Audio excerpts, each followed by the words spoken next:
Hi everyone, welcome back to Canada Accounting Insights.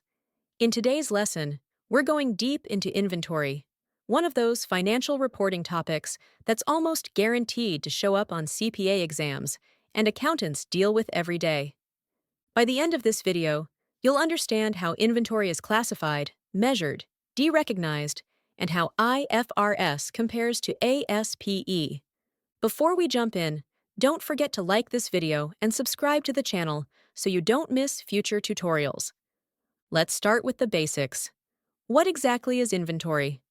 Inventory is an asset that a company holds for sale in the ordinary course of business, being produced for sale, or used in the process of production, like raw materials. There are three main types of inventories: raw materials, work in progress, and finished goods. On top of that, there are other costs like storage, handling, or design that may be included if they're directly attributable. Now that we know what counts as inventory, let's move on to how companies price and sell it. Here's a common thing that most people get confused with: markup and gross margin. Markup is based on cost. For example, $100 cost with a 25% markup equals to a selling price of $125. Gross margin is based on sales.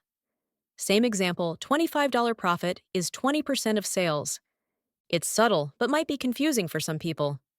Once you've got selling prices in mind, the next step is to figure out how we measure inventory when it's first recorded.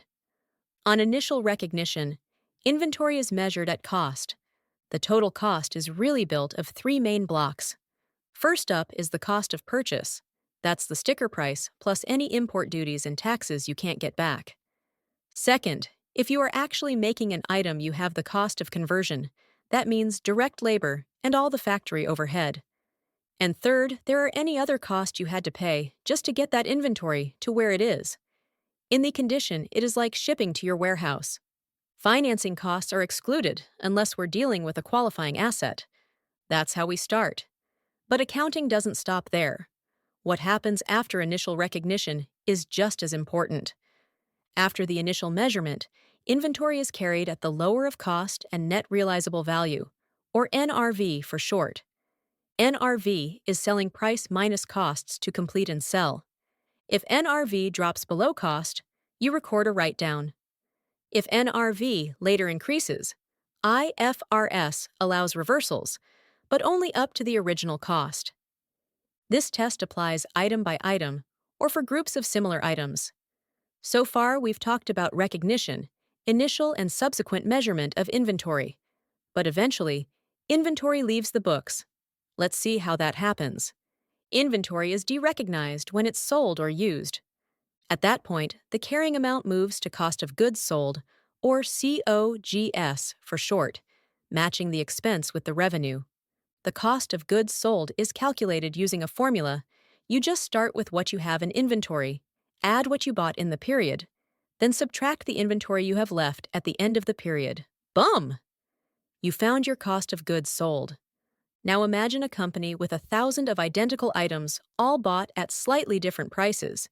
It's pretty much impossible to track which specific one was sold, so accountants use what is called a cost flow assumption to valuing inventory and calculate the cost of goods sold using the formula I showed in the previous slide. Here are the four main methods for valuing inventory to calculate costs of goods sold. Specific identification, used for unique high-value items like cars, artwork, or jewelry. You track each item individually. FIFO, first in, first out. Oldest costs are expensed first, leaving the most recent costs in ending inventory. This is widely used under both IFRS and ASPE. Weighted average averages out the cost of items available for sale, smoothing out price fluctuations, common for bulk items. LIFO, last in, first out. Newest costs are expensed first, leaving older costs in ending inventory. Important note: LIFO is not permitted under IFRS or ASPE, but you may still see it in US GAAP. And here's where it gets interesting, because not all accounting frameworks treat inventory the same. Let's compare IFRS and ASPE. Both IFRS and ASPE require inventory at the lower of cost and net realizable value. But here's the key difference. Under IFRS, IAS 2, inventories are measured at the lower of cost and net realizable value.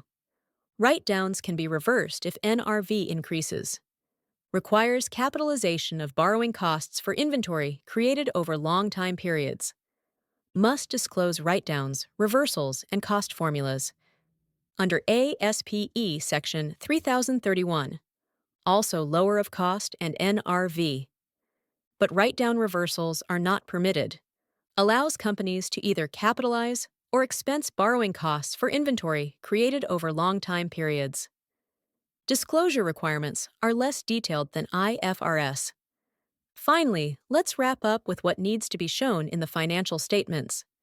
Companies must disclose the accounting policies for inventory measurement, the cost formula used like FIFO, weighted average, etc., the carrying amounts by category, like raw materials, work in progress, finished goods, and details of write-downs and reversals.